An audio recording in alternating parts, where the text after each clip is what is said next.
दोस्तों नमस्कार। सूर्य public senior secondary school की ऑनलाइन कक्षाओं में आपका हार्दिक स्वागत अभिनंदन है। देखो अपना जो देश है कोरोना महामारी के दौर से गुजर रहा है, तो ऐसी परिस्थितियों में अपन ऑफलाइन कक्षाओं में उनका सुचारू रूप से संचालन नहीं कर सकते।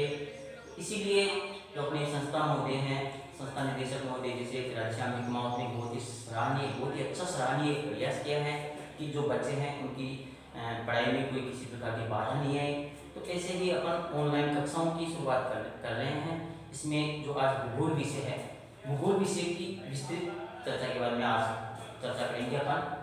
जैसे भूगोल, भूगोल जो शब्द है, ये भूगोल शब्द एक विद्वान के सिर्फ शब्द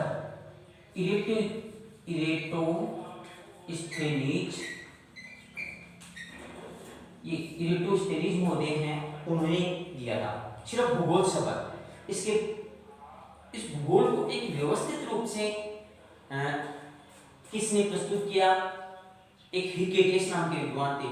कौन थे? हिकेटियस। इसीलिए भूगोल का जो जनक है, ये तो सिर्फ शब्द देने वाले विद्वान थे इरेटोस्थेनीज, लेकिन जो भूगोल के जनक हैं, क्योंकि इन्होंने हिकेटियस महोदय ने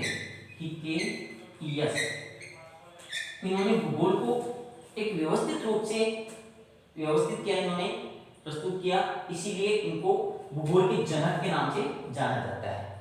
अब देखो भूगोल, भूगोल दो शब्दों के मेल से बना है, भू और गोल। देखो बच्चों, भू यानी पृथ्वी, अपन देखते हैं इसके जो पर्यायवाची हैं, भू, भूमि, धरा, धरती, अचला, अवनी, ये सब इसके क्या हैं? पर्यायवाची हैं। तो भूगोल, भू यानी पृथ्वी और गोल यानी गोलाकार। जो अपन गोल पृथ्वी का अध्ययन करते हैं वही क्या कहलाता है? भूगोल कहलाता है। शाब्दिक अर्थ में तो अपन ने इसको समझ लिया, लेकिन अपन अब आगे इसकी चर्चा करेंगे। जो भूगोल है, आगे जाकर के जो भूगोल विषय है अपना दो शाखाओं में विभाजित हो जाता है। एक तो भौतिक भूगोल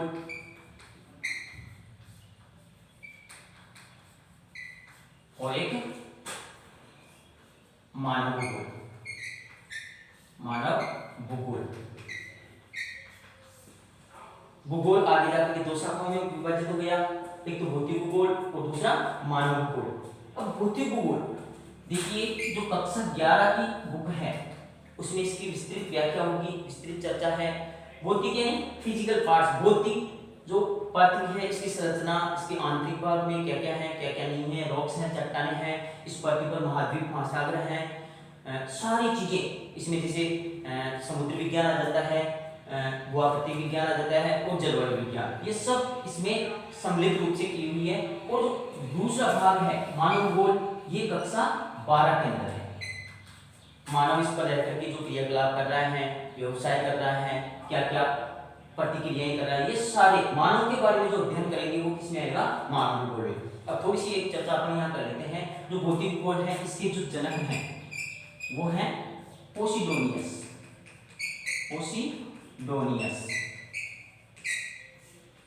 और जो अपनी मानव भूगोल है, इसके जनक हैं फ्रेडरिक रेटके।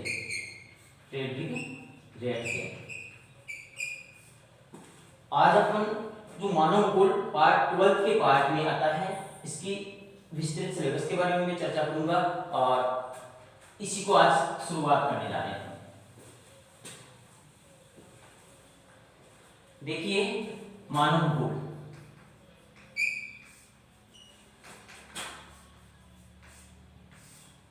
ये कक्षा 12 के विषय में 12 की जो कक्षा है उसमें पूरी विस्तृत व्याख्या होगी इसकी। इसका जो आज पहला लेसन है उसके अपन परिचय के रूप में थोड़ी चर्चा कर लेते हैं। पहला लेसन होगा इसका मानव भूगोल।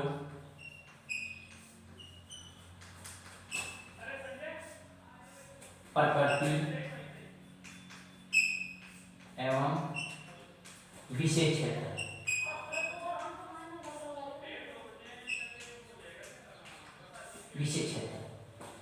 अब देखिए मानव भूगोल, प्रकृति एवं विषय क्षेत्र, ये इसका पहला लेसन होगा।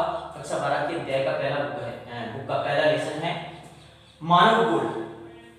मानव भूगोल के जो जनक है मैंने इसके बारे में पहले चर्चा कर ली है। फ्रेडरिक हेर्ज़ेल महोदय हैं, ये जर्मनी से हैं और इन्होंने इसको परिभाषित करने का प्रयास किया है।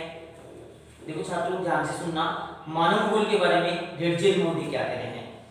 मानव भूगोल अपनी जो पृथ्वी है, मानव भूगोल मानव समाजों एवं धरातल के बीच संबंधों का संश्लेषित अध्ययन है। इसको ध्यान से फिर आपको एक बार फिर सुनना है। मानव भूगोल मानव समाजों एवं धरातल के बीच संबंधों का संश्लेषित अध्ययन है। मैं इस परिभाषा को यहाँ पर लिख रहा हूँ। परिभाषा को लिखने का एक तरीका होता है, जैसे परिभाषाएं हैं, परिभाषाएं। सबसे जो पहली परिभाषा अपन लेंगे हेर्ज़ेल महोदय के अनुसार, हेर्ज़ेल के मतानुसार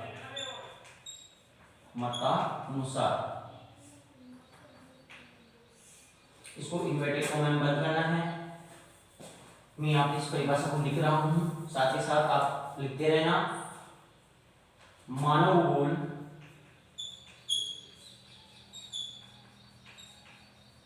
मानव समाजों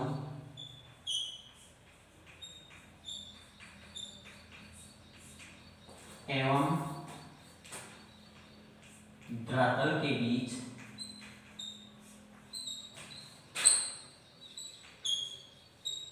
संबंधों का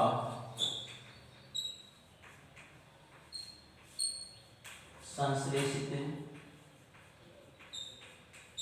अध्ययन है।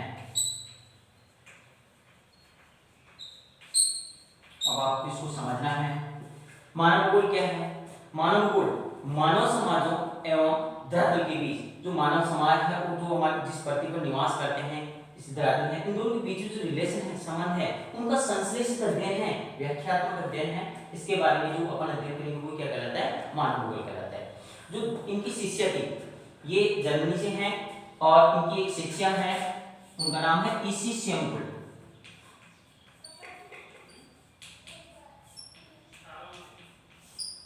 धैर्य से आपको समझते हुए चलना है। किसी भी प्रकार की अगर समस्या हो, कोई चीज समझ में नहीं आई हो, आप हमसे कमेंट करके पूछ सकते हैं। इसी सैंपल, इसी का पूरा नाम है एलन चर्चिल सैंपल। ये अमेरिका से हैं, यूएसए से।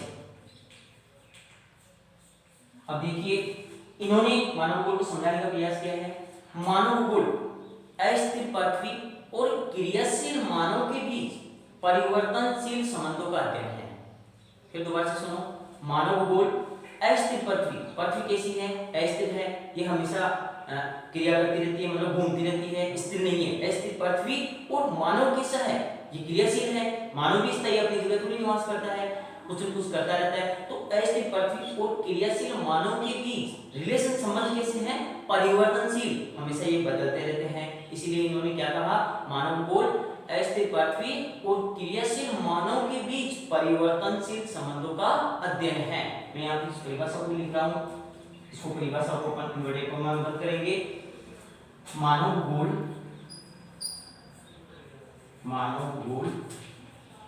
अस्थिर पृथ्वी एवं क्रियाशील मानव,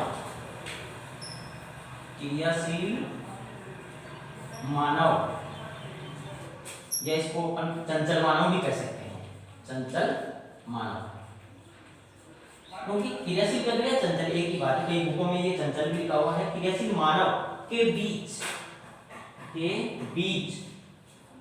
संबंध कैसे हैं? परिवर्तनशील। संबंध कैसे हैं? परिवर्तनशील संबंधों का अध्ययन है। संबंधों का अध्ययन है। तो देखो, इसी सैंपल महोदय ने किस हिसाब से इसको परिभाषित किया है? मानव भूगोल अस्थिर पृथ्वी और क्रियाशील मानव के बीच परिवर्तनशील संबंधों का अध्ययन है। ऐसे ही एक विद्वान और हुए हैं, इन्होंने भी मानव भूगोल को समझाने का प्रयास किया है।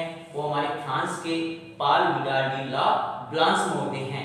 उनकी परिभाषा को भी अपन यहाँ पर थोड़ा डिस्कस कर लेते हैं। ब्लांस महोदय के अनुसार, ब्लांस महोदय के अनुसार, अब देखो इन्होंने मानव भूगोल को किस हिसाब से परिभाषित किया है, एक बार मैं परिभाषा ओरल बोल देता हूँ, फिर इसको लिख भी दूंगा। हमारी पृथ्वी को नियंत्रित करने वाले सभी भौतिक नियमों एवं इस पर निवास करने वाले सभी जीवों के मध्य अधिक संश्लेषित ज्ञान से उत्पन्न संकल्पना है। फिर दोबारा सुनो, मानव भूगोल हमारी पृथ्वी को नियंत्रित करने वाले सभी भौतिक नियमों एवं उन पर निवास करने वाले सभी जीवों के मध्य अधिक संश्लेषित ज्ञान से उत्पन्न संकल्पना है। मैं इस परिभाषा को यहाँ लिख रहा हूँ, तो आपको इसको नोट कर लेना है। हमारी पृथ्वी को नियंत्रित करने वाले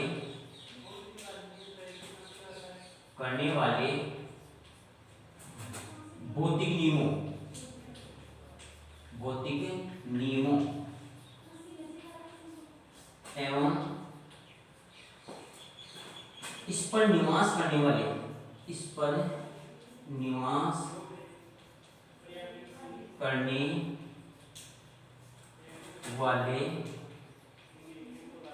सभी जीवों के मध्य अधिक संश्लेषित ज्ञान से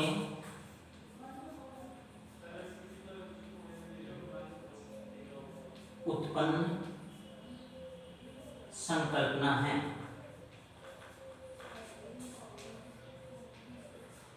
देखो ये परिभाषा हो गई।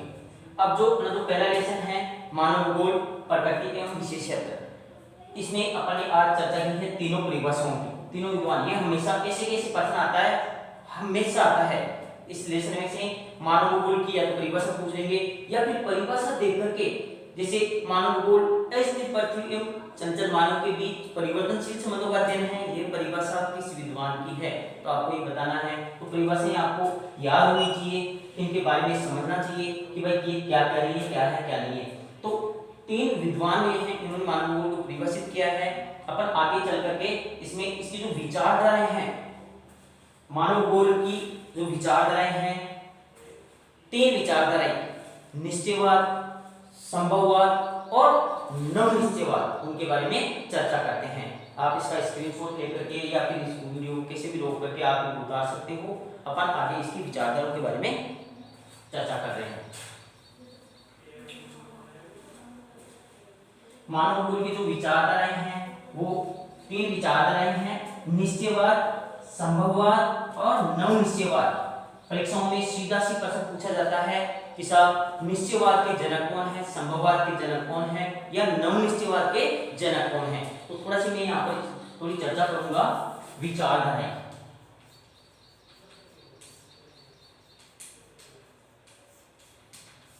मानव भूगोल की विचारधाराएं, सबसे पहले आज अपनी चर्चा करेंगे निश्चयवाद की, निश्चयवाद।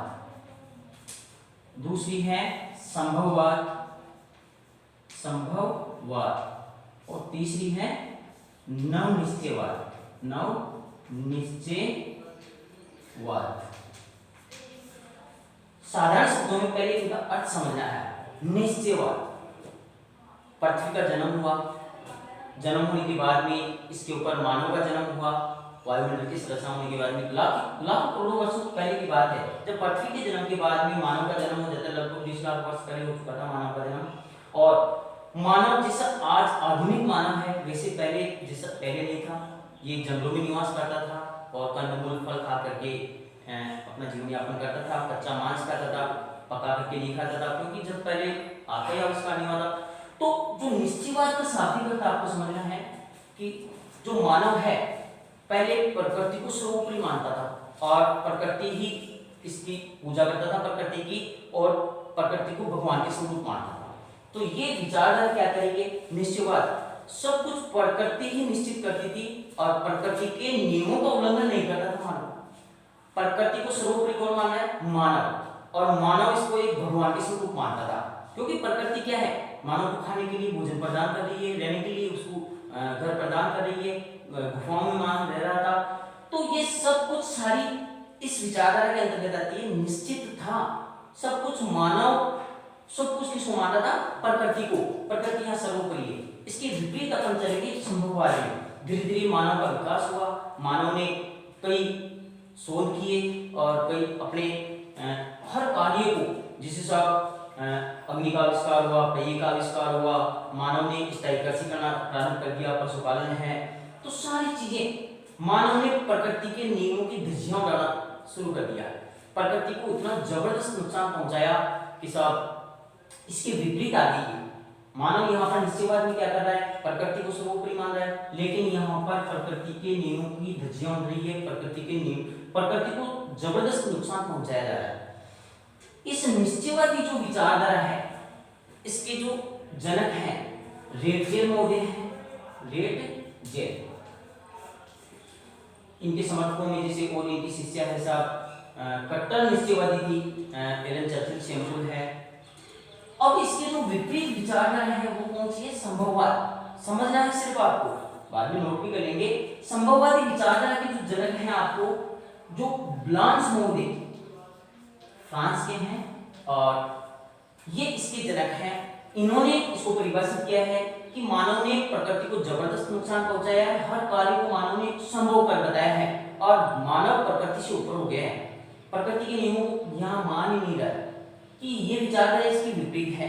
फिर कुछ समय चलने के बाद अलग अलग जो देश हैं उनके राष्ट्राध्यक्ष वगैरह एक जगह, जैसे यूएनओ है, अपनी एक संस्थाएं भी अंतरराष्ट्रीय इंटरनेशनल संस्थाएं हैं, उनके माध्यम से है साहब सभी देशों में जो उनके राष्ट्राध्यक्ष हैं मिलकर के उन्होंने अपनी पृथ्वी को बचाने के लिए, इस पर जो पर्यावरण प्रदूषण हो रहा है उनको बचाने के लिए कई प्रकार के गोष्ठियां आयोजित हुई।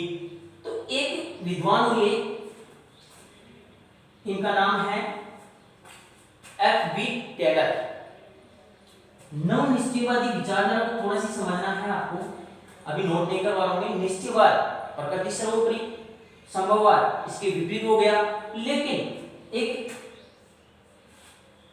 टेलर महोदय, क्योंकि हाँ सॉरी इसका नाम है ग्रिफिथ टेलर, नहीं है ग्रिफिथ टेलर, जी टेलर लिखा हुआ है किताबों में।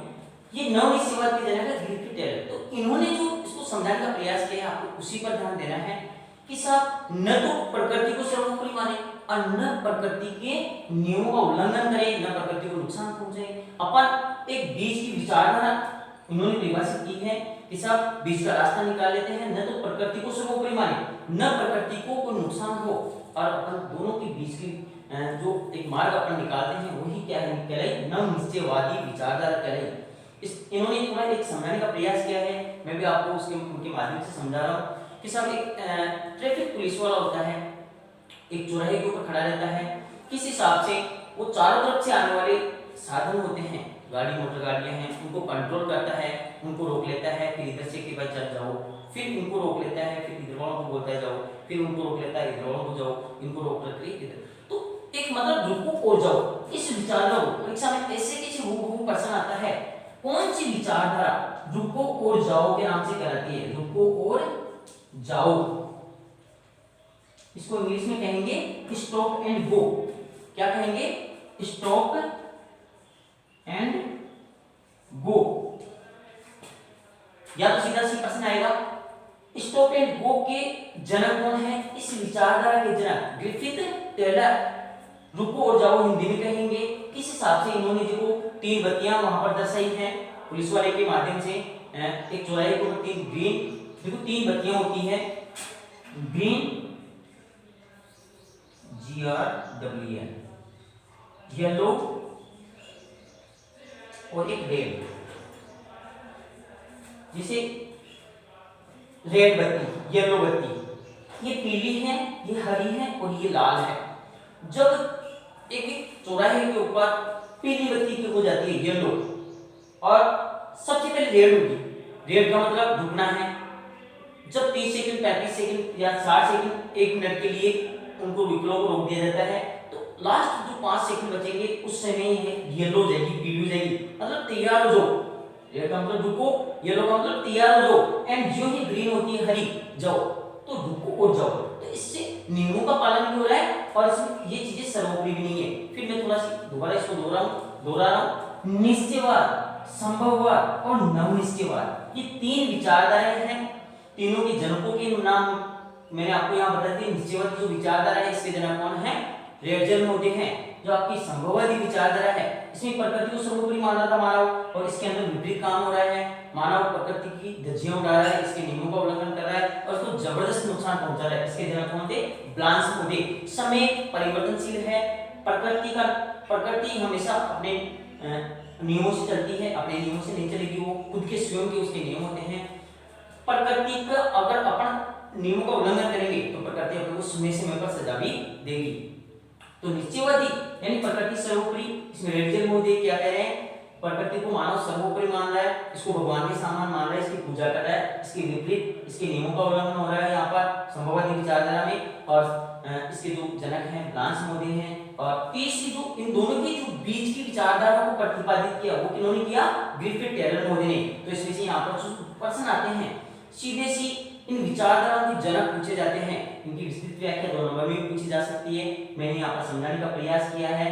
और मानव भूगोल की जो विचारधाराएं हैं तीनों, निश्चयवाद, संभववाद और नवनिश्चयवाद, इनके बारे में आज चर्चा की है। इसके बाद इस टॉपिक में एक चीज और रह जाती है इस लेसन में, मानव भूगोल, इसकी विस्तृत व्याख्या चर्चा भी मैं आपको यहाँ पर लिखवा दूंगा। और प्रकृति और विशेष क्षेत्र सब्जेक्ट्स के बारे में अपन और आगे चर्चा कर लेंगे, वीडियो काफी लंबा हो जाएगा, इसलिए आज दोस्तों इतना ही।